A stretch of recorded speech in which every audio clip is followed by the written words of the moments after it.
Hey guys,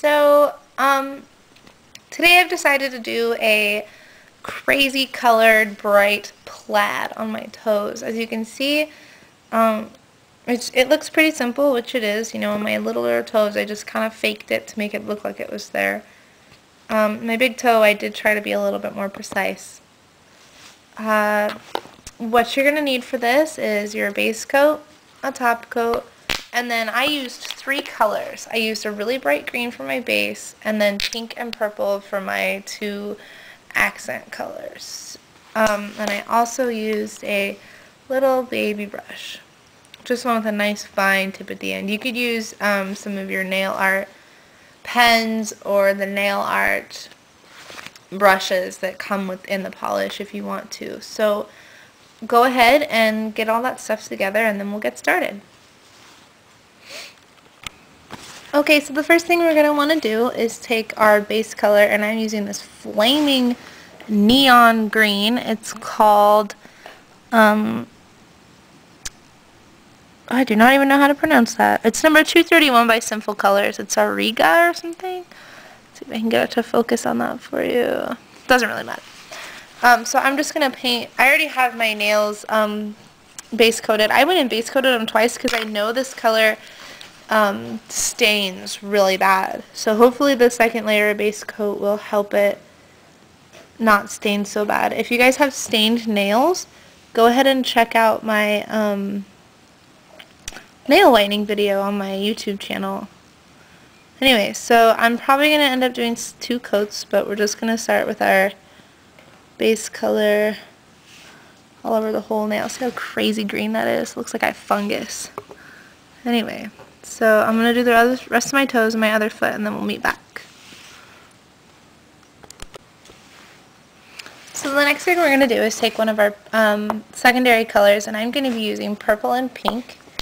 And I'm just going to do purple first because that's the way I want to do it. And we're going to start making the stripes of the plaid that are going to be the design on our toe. You can do them diagonal, which is what I'm going to do, or you can just do them straight. Either way is fine. I just like the way the diagonal looks. It gives it, a little bit more of a, I don't know, edge, creativity, or whatever.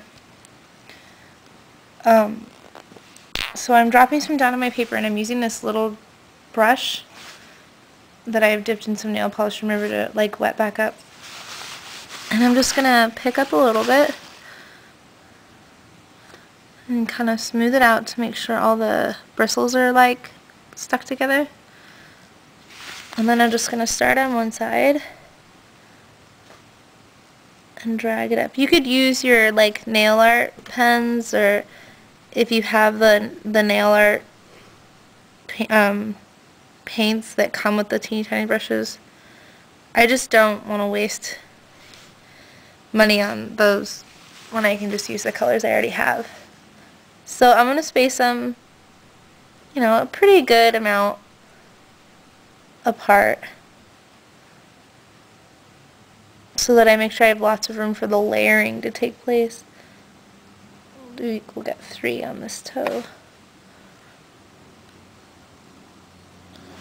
And then I'm going to go the other way, but I'm not going to go directly through the center, I don't think. Just kind of cut here.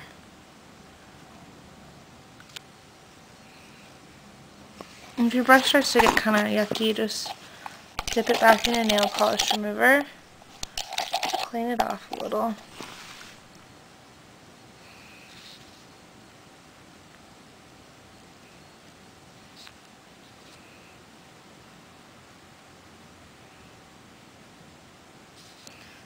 We'll do another line.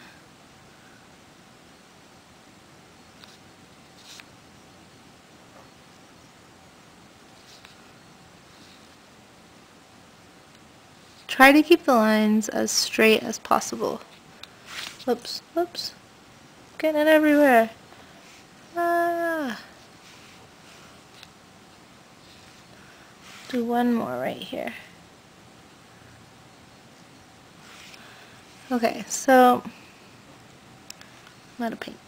There will be the big toe. Start with the big toe. I'm going to do it to my little nails, my little toes. It gets kind of difficult, but just try to make it work as best you can, and it doesn't really matter. It's just the big toe that people are really going to be looking at. So go ahead and do the rest of your foot and your other foot, and then I'll show you the next step.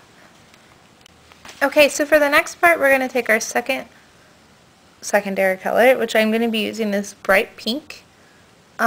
We'll blot some of that down on our paper also, and then we'll go ahead and fill in the rest of our plaid. And it's going to be this nice, bright, crazy springtime, you know, sort of plaid. I'll put more down than I did last time because I ran out. Alright, so I got a big old drop of pink down, and I'm using that same brush. Now, some people will go ahead and just, they won't do their plaid the total proper way, and they'll just kind of crisscross over everything. I'm going to show you how to do it the right way because I'm kind of a perfectionist about stuff like that. So, what you're going to want to do is pick a starting point, and you're going to go over and under every other line. So I'm going to start here. Get it nice in that corner. Okay, so I went over this line here, so I'm going to go under it here, which means I'm going to go over this one. So I'll come over here, over that one, and then I'll stop when I get to this corner.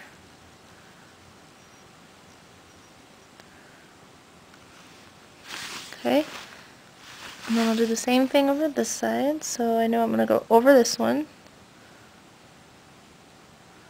which there really isn't much to go over.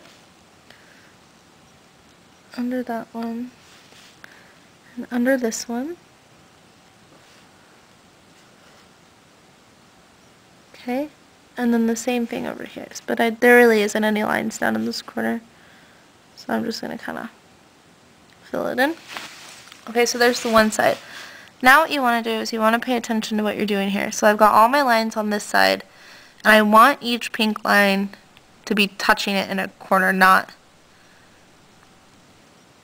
Anyway, so do the same thing. So I'm going to start over here. And these will be under that purple. And under this purple will be over there and under that purple. Same thing here. It's over, under, and that's it, really.